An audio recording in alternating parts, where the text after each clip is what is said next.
இஸ்ரேலின் Tel Aviv விமான நிலையம் மீது ஏமனின் ஹவுத்தி அமைப்பு பாலிஸ்டிக் ஏவுகணை தாக்குதல் நடத்தியதால் பரபரப்பான சூழல் நிலவி வருகிறது. அந்த காட்சிகளையும் நாம் பார்த்துக் கொண்டிருக்கிறோம். கூடுதல் விவரங்களோடு இணைகிறார் நமது சிறப்பு செய்தியாளர் சலீம். வணக்கம் சலீம், இந்த தாக்குதல் தொடர்பான முழு விவரங்கள். இந்த தாக்குதல் தொடர்பாக இஸ்ரேலுக்கு மட்டுமல்ல மற்ற உலக நாடுகளும் அதிர்ச்சி அடைந்திருக்கின்றன. காரணம் என்ன அப்படின்னு சொல்லி பார்த்தீங்கன்னா, இஸ்ரேல் ஏர்போர்ட் வளாகத்தில் அந்த ஏவுகணையானது விழுந்திருக்கிறது. யார் அடித்தாங்க அப்படின்னு சொல்லி பார்க்கும் பொழுது 2000 கிலோமீட்டர் தூரத்தில் அமைந்துள்ள ஏமன் என்ற நாட்டில் ஹூத்தி குழுவினர் இருக்கிறார்கள். அவர்கள் இஸ்ரேல் மீது தாக்குதல் நடத்தி வராங்க. அவங்க தான் இந்த மிசைல் அடிச்சிருக்காங்க அப்படின்னு சொல்லப்படுகிறது. எனினும் இஸ்ரேல் என்ன சொல்கிறாங்க, இந்த ஹூத்தி குழு யார் ஆதரவோடு இயங்குது என்றால் ஈரான் ஆதரவோடு இயங்குகிறது. எனவே ஈரான் மீது கடுமையான நடவடிக்கை எடுக்க வேண்டும் என்று பேசி வருகிறார்கள். எது எப்படியோ இப்போ விழுந்த மிசைல் என்னென்ன கேள்விகளை எழுப்புது அப்படின்னு சொல்லி பார்த்தீங்கன்னா, இஸ்ரேலுக்கு எப்போவுமே அந்த டிஃபென்ஸில் ஸ்ட்ராங்காக இருப்பாங்க. அயன் டோம் என்று அழைப்பார்கள். வரக்கூடிய ஏவுகணைகளை வானிலேயே தாக்கி அழிப்பது, இது பல லேயர்ஸில் வச்சிருக்காங்க. அப்படி இருந்தும் இந்த மிசைல், இந்த ஏவுகணை எவ்வாறு விழுந்தது என்பதே மிகப்பெரிய கேள்வியாக இருக்கிறது. விழுந்ததும் சாதாரண இடம் கிடையாது. இஸ்ரேலுடைய மிக முக்கிய விமான நிலைய வளாகத்தில் விழுந்தது. அது ஒரு சாலை மாதிரி காட்சி அளித்தாலும் அது விமான நிலையத்தின் அந்த சர்க்கம்ஃபரன்ஸில் இருக்கிறது, அதாவது அந்த விமான நிலைய வளாகத்தில் இருக்கிறது. எனவே சில மணி நேரங்களுக்கு அங்கே ஃப்ளைட்டுகள் இறக்கப்படவில்லை, விமானங்கள் இறக்கப்படவில்லை, அங்கிருந்து பறக்கவில்லை. பொதுமக்களும் தள்ளி இருக்க எச்சரிக்கப்பட்டார்கள். எத்தனை பேருக்கு அடிபட்டிருக்கு அப்படின்னு சொல்லி கேட்டிங்கன்னா, இதுவரை உயிரிழப்பு எதுவும் இருப்பதாக தெரியவில்லை. 7 பேருக்கு அடிபட்டு மருத்துவமனையில் சிகிச்சை அளிப்பதாக சொல்லி வருகிறார்கள்.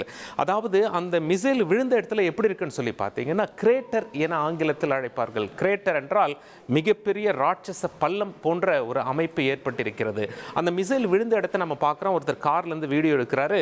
பயங்கர புகையாக வருகிறது. கிட்ட போய் அதை வீடியோ எடுத்து பார்க்கும்போது மிகப்பெரிய பள்ளமாக காட்சி அளிக்கிறது. அது மட்டும் இல்லை, விழுந்த மிசைல் சிதறி இருக்கின்றது. அந்த சிதறிய பாகங்கள் உடலில் பட்டதால் 7 பேர் மருத்துவமனையில் அனுமதிக்கப்பட்டு சிகிச்சை அளிக்கப்பட்டு வருவதாக சொல்லப்படுகிறது. இந்த தாக்குதலுக்கு பின்னணியில் இருப்பது இஸ்ரேல் ஹமாஸ் போர் தொடர்ச்சியாக நடைபெற்று வந்தாலும் ஹமாஸ் வசம் சில பணைய கைதிகள் இருக்கும் காரணத்தினால் இஸ்ரேல் என்ன சொல்கிறாங்க அப்படின்னா, முழுமையாக எங்களிடம் அனைத்து பணைய கைதிகளை ஒப்படைக்கும் வரை நாங்கள் தாக்குவோம்னு சொல்கிறாங்க. ஹமாஸ் என்ன சொல்கிறாங்க, போரை நிறுத்துங்க, நிரந்தரமாக அனைத்து பணைய கைதிகளையும் ஒப்படைச்சிடறோம் அப்படின்னு சொல்கிறாங்க. பேச்சுவார்த்தை சுமூகமாக இல்லாத காரணத்தினால் பாலஸ்தீனத்துக்கு, குறிப்பாக காசாவுக்கு அத்தியாவசிய பொருட்கள்லாம் லாரியாக எல்லையில் நிற்கிறது. இஸ்ரேல் உள்ள அனுமதிக்கவில்லை. எத்தனை வாரங்களாக கேட்டிங்கன்னா 9 வாரங்களாக, 2 மாதங்களுக்கு மேலாக அனுமதிக்கவில்லை. இதன் காரணமாக காசாவில் என்ன செய்தோம் அப்படின்னு சொல்லி கேட்டிங்கன்னா, 57 பேர் பசியால் உயிரிழந்திருப்பதாக அங்கிருந்து வரக்கூடிய தகவல்களாக சர்வதேச ஊடகங்கள் பதிவிடுகின்றன. போரில் எத்தனை பேர் உயிரிழந்திருக்காங்க அப்படின்னு சொல்லி கேட்டிங்கன்னா, இஸ்ரேலில் 1200 பேர் உயிரிழந்திருக்காங்க. காசாவில் 52,500 பேர் உயிரிழந்திருக்காங்க. அது மட்டும் இல்லாமல் இப்போ லேட்டஸ்ட் விஷயம் அங்கே என்ன அப்படின்னா, காசாவில் வசிக்கக்கூடிய பல லட்சம் மக்களுக்கு அத்தியாவசிய உணவுப் பொருட்கள் 2 மாதமாக இல்லாமல் இருக்குது. ஏன்னா எல்லையை இஸ்ரேல் மூடிட்டாங்க, அத்தியாவசிய பொருட்களை உள்ள அனுமதிக்க மறுக்கும் காரணத்தினால். இதை கண்டித்து ஏமன் நாட்டில் உள்ள ஹூத்தி குழுவினர் என்ன பண்ணுறாங்க, அவங்க பக்கத்தில் தான் செங்கடல் ஓடுகிறது. அந்த செங்கடலில் இஸ்ரேல் சார்பாக ஏதாவது கப்பல் வந்தால் நாங்கள் தாக்குதல் நடத்துவோம் அப்படின்னு சொல்லி தாக்குதல் நடத்துகிறாங்க. அமெரிக்காவும் இஸ்ரேலும் ஒரு பக்கம் இருக்காங்க, ஹூத்தி குழுவினர் ஒரு பக்கம் இருக்காங்க.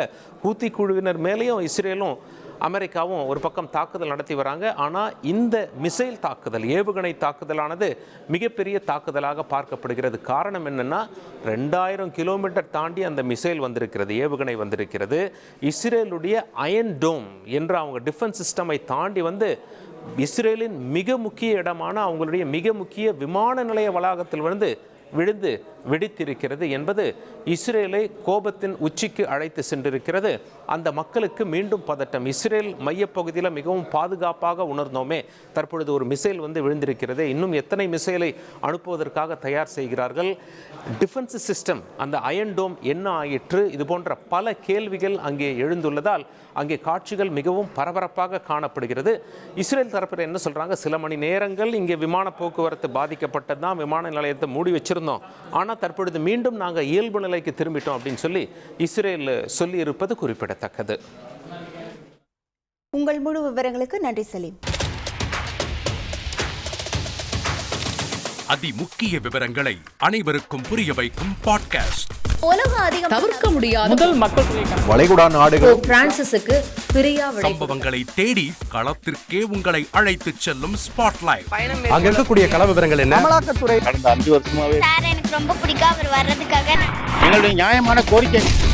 even at the cost of stopping பார்வையாளர்களையும் செய்திக்குள் பங்கெடுக்கச் செய்யும் மக்கள் குரல். 50 ரூபாய் எங்களுக்கு தண்ணிக்கு ஒரு தீர்வே இல்லைங்க 10 வருஷமா. எங்களுக்கு சரியான ஒரு விடிவு கிடைக்கவில்லை. 60,000 ஏக்கருக்கு தான் கேட்கிறோம், பிச்சை கேட்கறாங்க. புத்தம் புதிதாக வித்தியாசமாக ஹெலிகாப்டர்களின் உதவி என்ன படிக்கலான்றதுல பேரண்ட்ஸும் என்கரேஜ் பண்ணணும், ஸ்டூடெண்ட்ஸும் தேர்வு செஞ்சு. எனக்கும் சீமானனுக்கும் பெரிய வித்தியாசம் இல்லைங்க. ஒரு பாயிண்டா சொல்லணும். உங்களுக்கான தலைவர்களை பொழுதுபோக்கு தளத்தில் தேடாதீர்கள், போராட்ட களத்தில் தேடுங்கள். அனைத்தும் உங்களுக்காக. எப்போதும் இணைந்திருங்கள் தந்தி டிவியுடன். தவிர்க்க முடியாத தம்ப்நெயில்ஸ், கலக்கலான கண்டென்ட்ஸ், சினிமாவும் சீரியஸ் பிரச்சனைகளும், சும்மாவே ராம் சரண் தளபதி விஜய் எப்படா பெரிய கலகலப்பும் கைகலப்பும். Me too love you, thank you sir. அவர்களை மாஸ் ஏத்துறது ஏற்ற தெரிக்குதுனாலே டன்னு தான். பிரேக்கே இல்லாமல் பிரேக்கிங் நியூஸ் சொல்லும் தந்தி டிவி ஆப். இன்ஸ்டா தலைமுறை வரை இறங்கி அடிக்கும் தந்தி டிவியின் டிஜிட்டல் எக்ஸ்க்ளூசிவ். பாடி காமிச்சு அது அதை விட மோசம். இல்ல பாடி காமிச்சிங்கன்னா அது இன்னும் வெரி பேட். தந்தி டிவி ஆப்பை இலவசமா டவுன்லோட் செய்யுங்க. ஃபாலோ பண்ணுங்க, சப்ஸ்கிரைப் பண்ணுங்க, என்ஜாய் பண்ணுங்க. அதிமுக்கிய விவரங்களை அனைவருக்கும் புரிய வைக்கும் பாட்காஸ்ட். உலக அதிகம் தவிர்க்க முடியாத முதல் மக்கள் வளைகுடா நாடுகள் பிரான்சிஸுக்கு பிரியா விடை. சம்பவங்களை தேடி களத்திற்கே உங்களை அழைத்துச் செல்லும் ஸ்பாட்லைட். அங்க இருக்கக்கூடிய கள விவரங்கள் என்ன? அமலாக்கத்துறை கடந்த 5 வருஷமாவே சார் எனக்கு ரொம்ப பிடிக்கும் அவர் வர்றதுக்காக எங்களுடைய நியாயமான கோரிக்கை.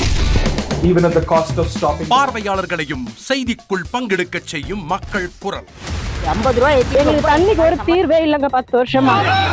எங்களுக்கு சரியான ஒரு விடிவு கிடைக்கவில்லை. 60,000 ஏக்கருக்கு தான் கேட்கிறோம், பிச்சை கேட்கறாங்க. புத்தம் புதிதாக வித்தியாசமாக ஹெலிகாப்டர்களின் உதவி என்ன படிக்கலான்றதுல பேரண்ட்ஸும் என்கரேஜ் பண்ணணும், ஸ்டூடெண்ட்ஸும் தேர்வு செஞ்சு. எனக்கும் சீமானனுக்கும் பெரிய வித்தியாசம் இல்லைங்க. ஒரு பாயிண்டா சொல்லணும். உங்களுக்கான தலைவர்களை பொழுதுபோக்கு தளத்தில் தேடாதீர்கள், போராட்ட களத்தில் தேடுங்கள். அனைத்தும் உங்களுக்காக. எப்போதும் இணைந்திருங்கள் தந்தி டிவியுடன்.